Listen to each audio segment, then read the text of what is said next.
La petite histoire du grand requin blanc. Chapitre 10.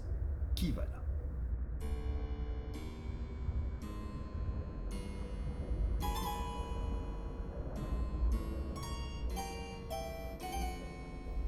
Alors que leur rencontre avec la baleine avait laissé aux requins et aux rémoras de bons souvenirs, mais n'avait pas pour autant répondu à leurs questions. Ils étaient plus que jamais décidés à rencontrer les créatures de la surface. Ils étaient sûrs sur un point, ce n'étaient pas des baleines, puisqu'ils en avaient rencontré une.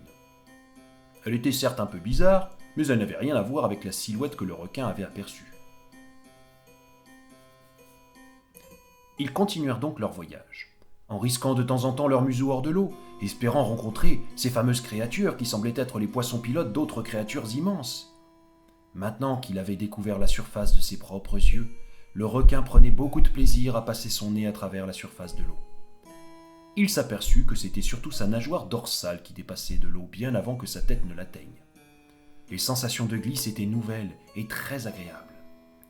Tout en s'ébattant joyeusement à la surface de l'eau, toujours accompagné de son inséparable ami, le requin perçut tout à coup un son strident. Un son désagréable et porteur de mauvaises nouvelles, un son qu'il avait déjà entendu et qui lui commandait de fuir immédiatement. Il plongea immédiatement et nagea vers le fond si vite que le rémora eut du mal à le suivre. « Hé, qu'est-ce qui te prend » demanda ce dernier. « Où vas-tu » ?»« Le plus loin possible de ce que je viens d'entendre » répondit le requin paniqué. Les deux amis n'eurent pas le temps de fuir bien loin. Le son se rapprochait. Il finit par les dépasser et se fit entendre devant eux, tout près, puis sur les côtés. « Cela suffit maintenant, montre-toi et affronte-moi en face si tu es un poisson » gronda férocement le requin.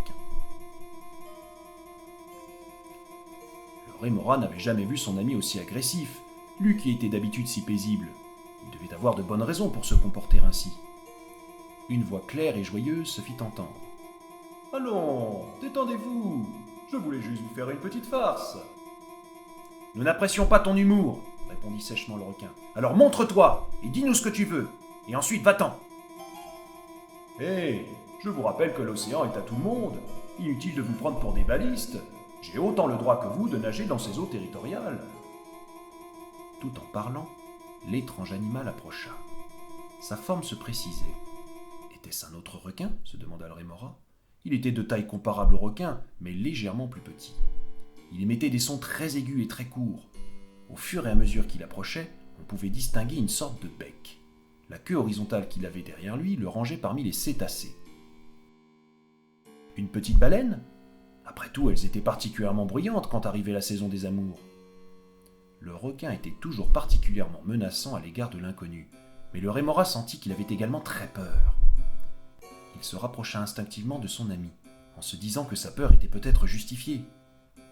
L'inconnu était toujours gai et enjoué, et il se voulait rassurant, bien que les sons qu'il produisait n'inspirent le contraire au requin. Les détails de sa forme étaient toujours masqués derrière les eaux troubles. « Excusez-moi de vous déranger, mais je n'ai pu m'empêcher de surprendre votre conversation. Vous parliez d'aller explorer la surface et de rencontrer les créatures qui s'y trouvent. Peut-être pourrais-je vous aider ? » « Nous avons été aidés par plein d'animaux marins, mais merci de votre proposition, » répondit le requin qui s'apprêtait déjà à tourner les nageoires pour partir. « Et avez-vous vu la surface » demanda l'inconnu. « Oui, » répondit le rémora sur un ton qui se voulait enjouer, « et elle était magnifique. »« Mais avez-vous rencontré les créatures de la surface ?»« Non, pas encore, mais nous y arriverons un jour. »« Sachez que je fréquente régulièrement la surface, et je sais ce qui s'y trouve, » répondit l'inconnu. « Oui, comme la baleine, comme le crabe, le poisson volant et beaucoup d'autres. »« Oui, mais eux ne se sont jamais réellement intéressés à ce qu'il y avait au-delà de la surface de l'eau.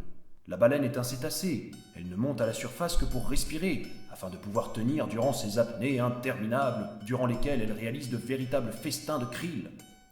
Le poisson volant ne s'envole hors de l'eau que pour échapper à ses prédateurs. Quant aux crabes, ils passent leur temps à se terrer dans les rochers pour ne pas se faire prendre. Aucun d'entre eux n'a réellement cherché à rencontrer les créatures de la surface. »« Et toi, tu les as rencontrés ?» demanda le rémora. « Mieux que cela, dit l'inconnu, dont l'image restait floue. J'ai joué avec elles. » Le requin et le rémora se regardèrent perplexes. Cet étrange poisson disait-il vrai ? Sentant qu'il était sur le point de les convaincre, celui-ci ajouta et je peux vous les faire rencontrer et vous apprendre à communiquer avec elles. Et qu'est-ce qui nous prouve que tu vas vraiment le faire? Comment pouvons-nous être sûrs que tu ne vas pas nous entraîner dans un piège, que tes congénères ne vont pas m'attaquer et me couler pour ensuite essayer de dévorer mon ami le Rémora? Rien du tout, c'est vrai, dit l'inconnu.